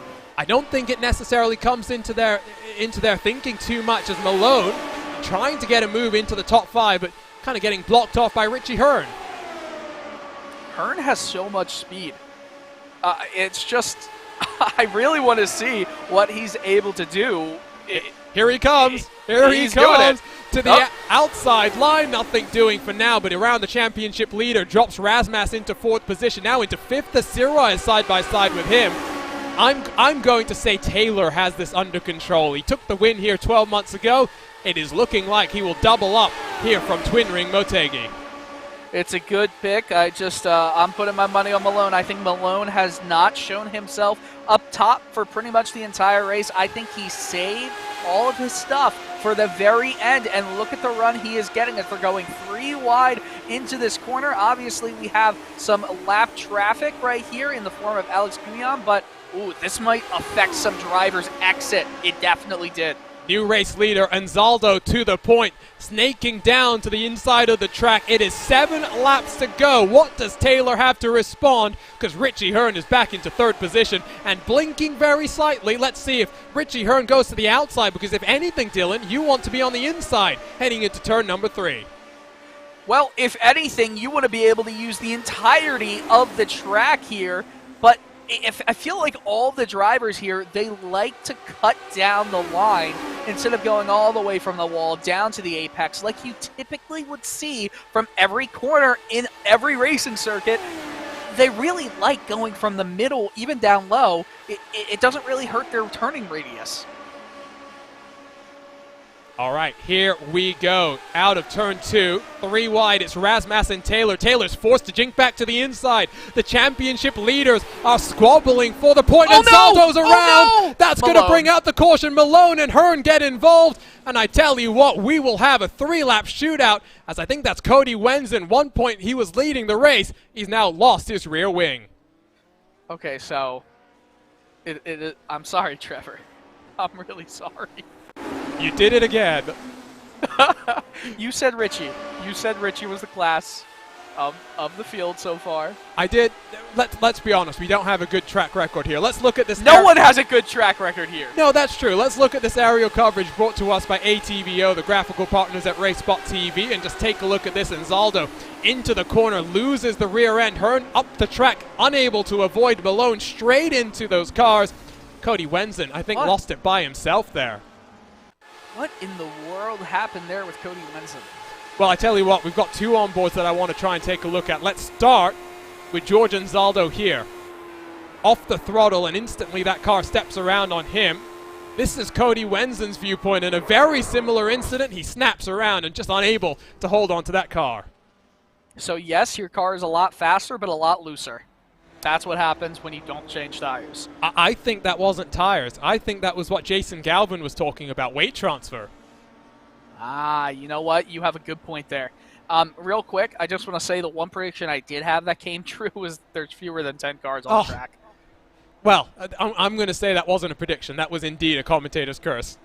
Again, I don't think it was a commentator's curse. I said I think there would be less than 10 on track, and it came true. Now, if I said that there would be more than 10 and it didn't happen, you know what I mean? You know what I mean? Yes, but I don't want to let you get away with it. That's for sure. Okay, fine. By the way, first and second, Matt Taylor, Mike Rasmus. It was the other way around from Wine Country. The lights are still on the pace car, so at most, it's going to be 3 to go. I think it might be 3 to go. Well, if it's 4 to go now, they'll cross the line with 3 to go, and since the lights are still on, they'll still have at least 1 more lap. I think it's going to be a 2-lap shootout. So that's going to be about 3 miles here. Well, calm down. Catch your breath if you're watching along with us on RaceSpot TV or ESTV here. Getting word in the YouTube chat, that might be what happens when you tap the brakes in towards turn number 3. So, again, we talked about it at the start of the race in our event details, Dylan. It was about minimizing the brakes. Make sure you're very careful about how you use them. I think Galvin is right. That was ultimately weight transfer that caused Zaldo to slip around. Wenzen, coming into that corner, I guess didn't have too much time to react, and a very similar thing happened. Yeah, that's what I think as well. By the way, the caution lights are still on. It will be 2 to go. 3 to go. No, it will. Wait, it will be 1 to go. Could this be it? It's not going to be it, but I think it will be 1 to go. The light should come out the next time around. We are looking at 1 to go here, which would make it a 1-lap shootout. 1.5 miles to determine your winner in the Global Electronic Technology 175 presented by Minus 273. And I tell you what, you mentioned it on that last restart, Dylan. You do not want to be the race leader coming down this back straightaway. Look out for Sirwal. Look out for Razmas. I mean, you go down the entire way. Look out for Anzaldo. He was just involved in that incident. He's in 7th. I think he's a little bit too far behind, if I'm being honest, though. Yeah, but think of it this way. There's going to be some contact somewhere in this final lap. Well, we're about to get the answer as to whether it will be 1 to go. Will it be a 1-lap shootout or will it not be? We're about to find out as the iRacing pace truck makes its way out of turn number 4. How unfortunate would it be? Oh, it would be a shame because it was really shaping up to be a electric finish. It might still be a photo finish like we saw back in Season 3, The margins were oh so tight then, 900ths of a second. Here we go, we're going to get the answer. Lights are off on the pace car. Oh, we're going to go one lap shootout to end at Twin Ring Motegi. I mean, what a weird race. So let's just remind people, in the top 4, Matt Taylor, Mike Rasmas, David Sirois, Chris Lanini, and I tell you what, throw in Ariel Alanis and Robert Mikes, even Caleb Benchy into that one, as George Anzaldo has come down onto pit road. I think there's some potential damage to his number 6 car. Out of these 7 drivers, 3 of them have not taken victory in the Lionheart Retro Series before. And out of the top 2, just to remind you, Mike Rasmas leads Matt Taylor by 13 points in the championship right now. This is crucial. I mean, ultimately, it's hard to explain just how important this race is, Dylan, not just in terms of the actual points, but momentum heading to 3 short tracks, which we've seen how difficult this race was. Those are going to be equally difficult in a very different way. It's all about survival, and these drivers are getting ready for it. What a weird, tipsy-turvy, everything could have went wrong kind of race. And now, 8 drivers are going to compete on the final lap. But ultimately, like Dylan points out, it's the championship leaders out front.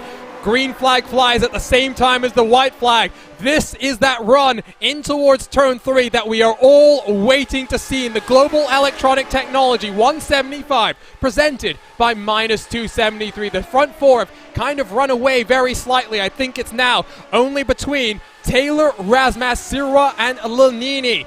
Which way is Rasmas going to go? Taylor forces him to look to the outside line.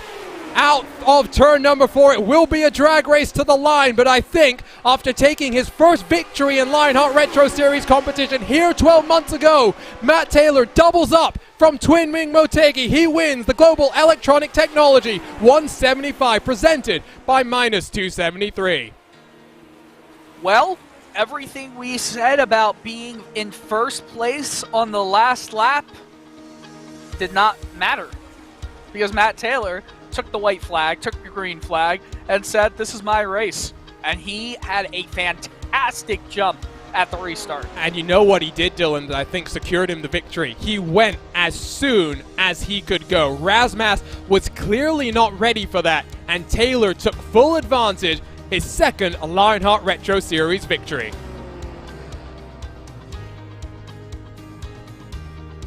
Let's see the donuts here. Well, he's got a wide racetrack here, so there should be no danger of him making any sorts of mistakes. He has well and truly earned this victory celebration. It was not easy, but Matt Taylor takes the victory. Only 1 position gained, it will show on the timing sheet, but ultimately he was down after that first caution period and had to fight his way back to the front of the field. I love this burnout, by the way. No smoke.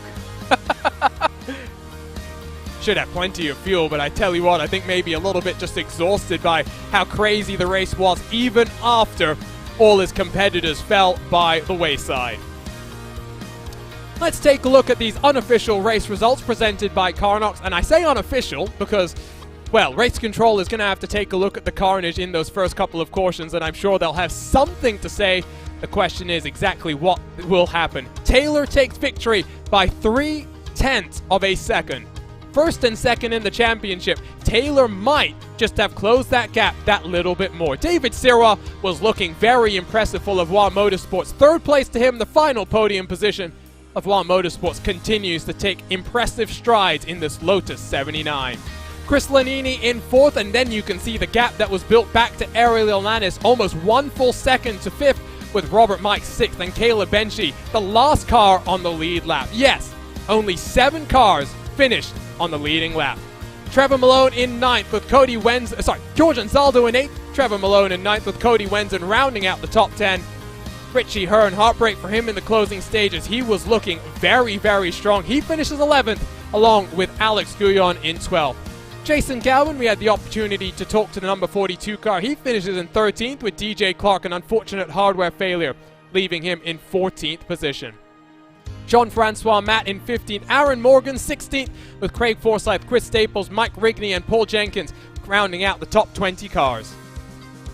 Isaac Snyder, Ricky Harding, Nick DeGroot, Chris Fowler, Chris Reagan, Michael O'Brien, and Gary Corley. There are so many retirements here, and ultimately, Dylan, it's going to be very interesting how these championship pictures change now here today. I mean, and add in the fact that Sage Karam wasn't involved in this race whatsoever. So many weird championship implications, except for the top 2 in the championship, the top 2 in the race. And we need to talk about Sage not being here. I mean, yes, he was on his honeymoon. Congratulations to Mr. and Mrs. Karam on their wedding, which it looked like a lot of fun. Sage, of course, had a black eye from wrestling with his father the day before, but ultimately, he was suspended from the last race, Dylan. He didn't listen to race control. That's not what you want to hear. He's got a lot of work to do when he comes back to fight for his first Lionheart championship. Yeah, I feel like Sage Karam, I mean, he was, going into this race, the all-time laps lead leader at Twin Ring Motegi in the Lionheart Retro Series, but he hadn't won. I feel like that's been the story of his entire career in the Retro Series. Always the dominant driver, but can never completely finish the job. I tell you what, let's make our way down in towards HyperX Victory Lane. But let's talk about the HyperX post-race show, because the Lionheart Racing Series is powered by HyperX, makers of premier gaming gear like the legendary ultra-comfortable Cloud line of gaming headsets. Whatever you play, however you play, HyperX knows that we're all gamers. For more information on HyperX products, visit hyperxgaming.com, and don't forget to use the promo code Lionheart15, that's LIONHRT15, for 15% off all orders. And so let's make our way down in towards HyperX Victory Lane and bring in your winner from Twin Ring Motegi for the second time in 12 months' time. Matt Taylor, your second victory in this competition. It comes at a crucial time in the championship picture. Oh yeah, this is awesome.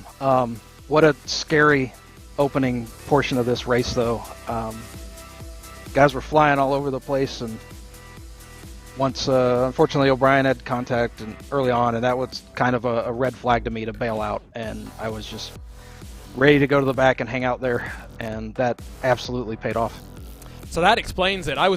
My next question was going to be, did you have some damage that you came down and then worked your way to the back? So talk to us a little bit just about that initial carnage. I mean, not once but twice we saw, 4 and 5 wide ending in disaster. It was a race where we thought that would happen, but it's not a race where we wanted to see just 7 cars finish on the leading lap. No, it's a track and racing style that inspires, I think, a lot of confidence in guys, but you slip up or somebody chooses the wrong lane, or there's a lot that can happen when we pack that many cars in that tight of a space. Wasn't sure how that was going to play out, and with as aggressive as everyone was willing to be,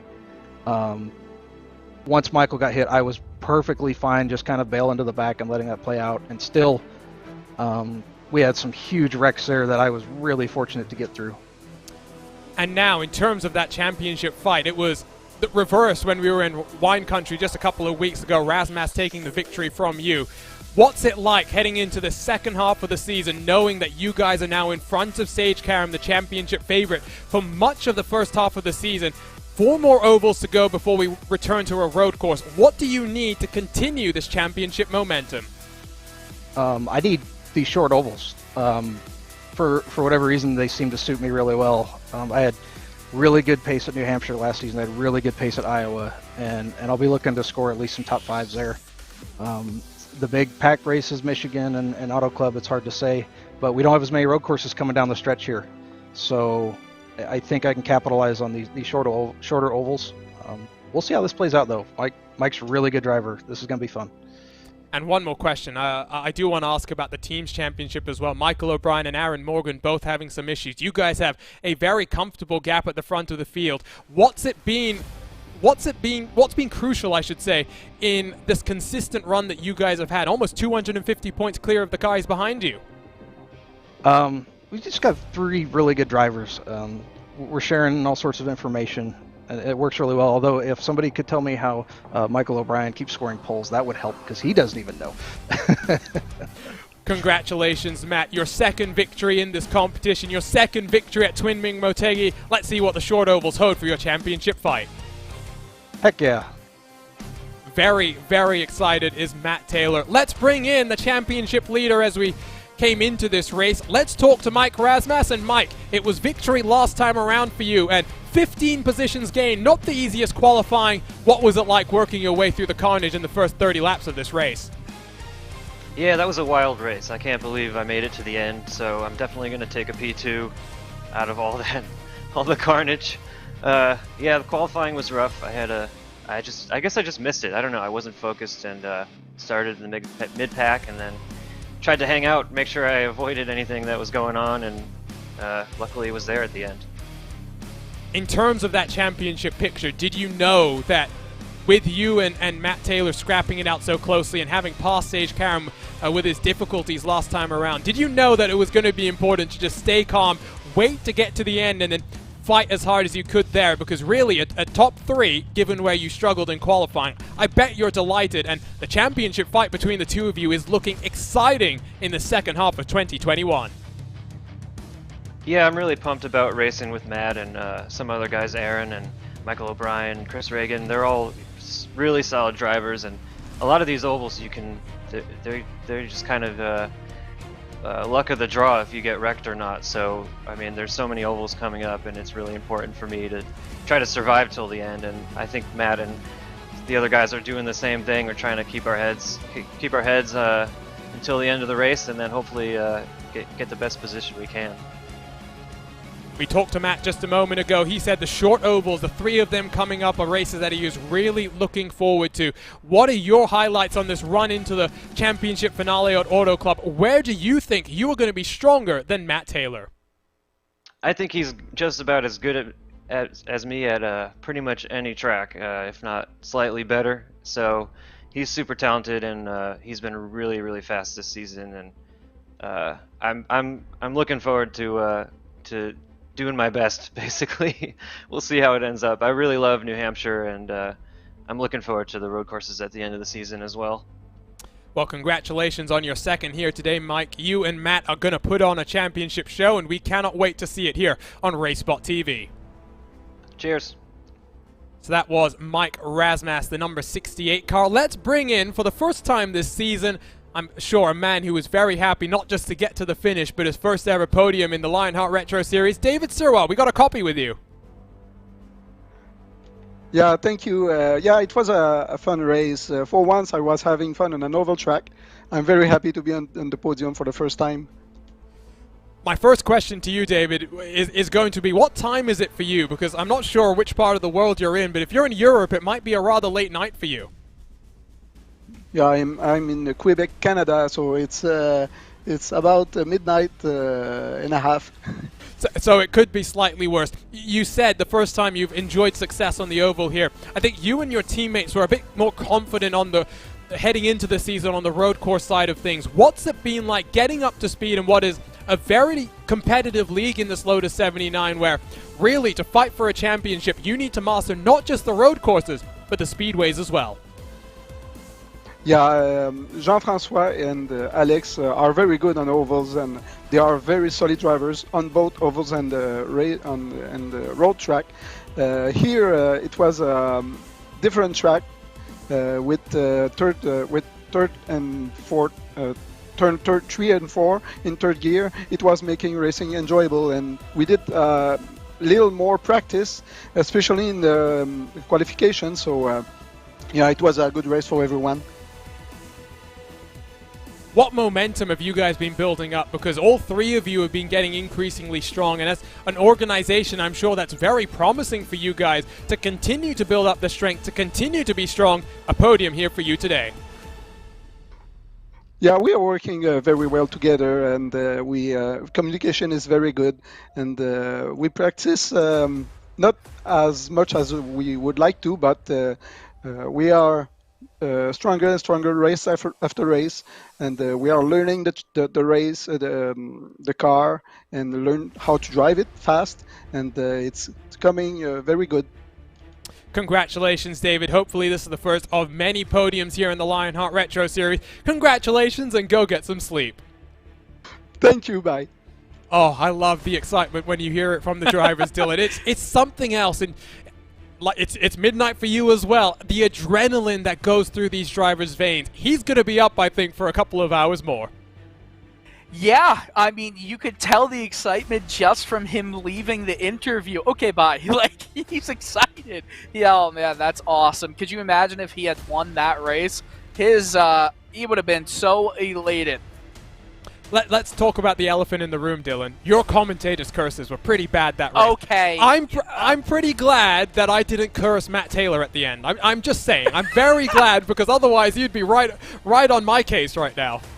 Yeah, I see the Discord messages. Okay, I see the I see the commentator's curse coming in to play, and I'm so sorry. I've learned from the best. That is true. I am very much the king of those commentators' curses. Let's talk then about the schedule before we say goodbye. We are now into this back half of the season. 3 short tracks to continue this run of speedways: New Hampshire, Iowa, and Gateway. That takes us through to the start of September. It's almost a full month's wait before we head to the Michigan International Speedway for what is going to be, I'm sure, a very similar race to what we saw today. Then, 3 road courses: Silverstone, Long Beach, Road America, and our championship finale, the Triple Crown finale. We head to Fontana to close things off. I cannot wait, Dylan, till we get to December 16th. The championship is likely to still be on the line. I gotta say, while I love Indianapolis, I feel like there's no better race to have in the Triple Crown, except for Indy, than Fontana, especially with it being the final race of the season. All of the drama. I mean, that's the race, that's the track I grew up with IndyCar going to and ending their season with. And just to have it here with the Retro Series and the league ending there is just, it feels right. Oh, the points difference between the championship protagonists is down to 8 points now. Taylor is only single digits away from Rasmussen, and I tell you what, Aaron Morgan has moved himself up into 3rd despite the difficulties that he had today. He'll be pretty heartbroken, Dylan, to have not secured a top 10 finish to keep himself in and around that championship hunt. Yeah, that's a shame, but you know what? It's just that kind of race, right? Like, it's there's not much you can do when a quarter of the field is left standing. That's I'll call this an anomaly.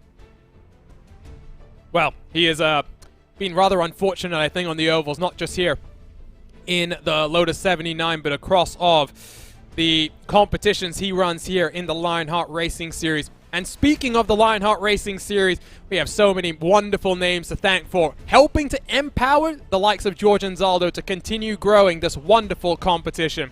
The SimExperience AccuForce Pro V2 is the premier professional simulation racing steering system. The key to its incredible realism is the groundbreaking direct drive motor control system, providing a driving experience that's second only to the real thing. For more information on the entire SimExperience ecosystem, visit simexperience.com.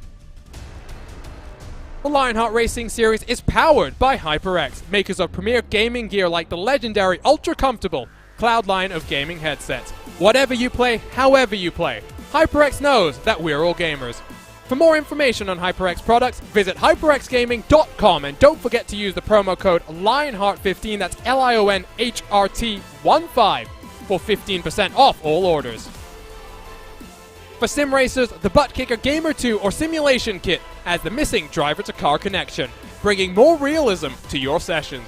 By accurately responding to in-game audio, you can feel the track like never before, providing increased vehicle handling and faster lap times. Are you ready for the most immersive experience in sim racing? Well, for more information, visit thebuttkicker.com, and don't forget to use the promo code LION2021 for 20% off all orders. Minus 273 is the premier name in karting gloves. Their industry-leading gloves are super lightweight and durable, made of a breathable poly spandex. Whether you're a kart or a sim racer, Minus 273 gives you the control to reach victory lane.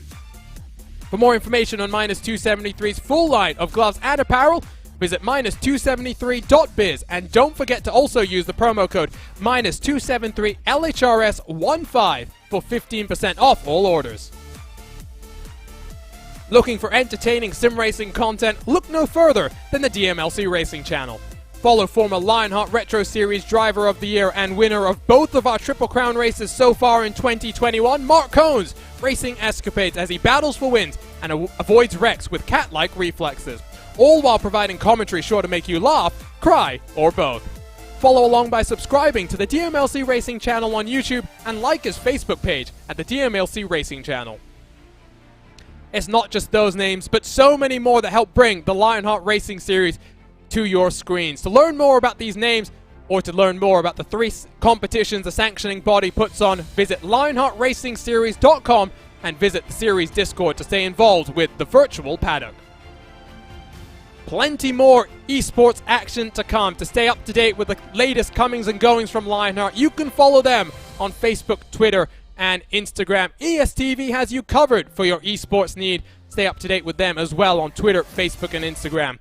Here on RaceBot, we've got all of your sim racing needs covered.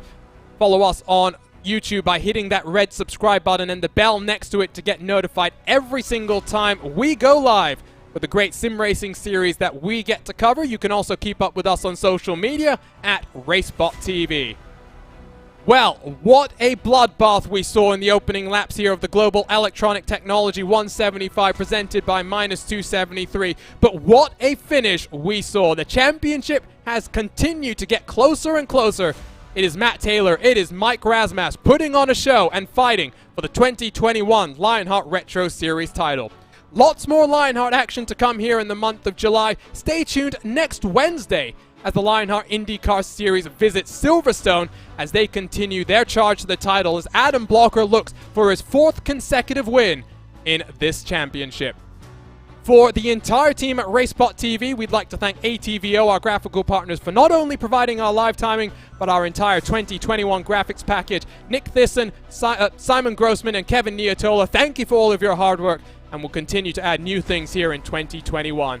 Tyler Maxon designs all of our RaceBot TV camera packs here from Motegi. Thank you to him, as well as designing our wonderful car cameras.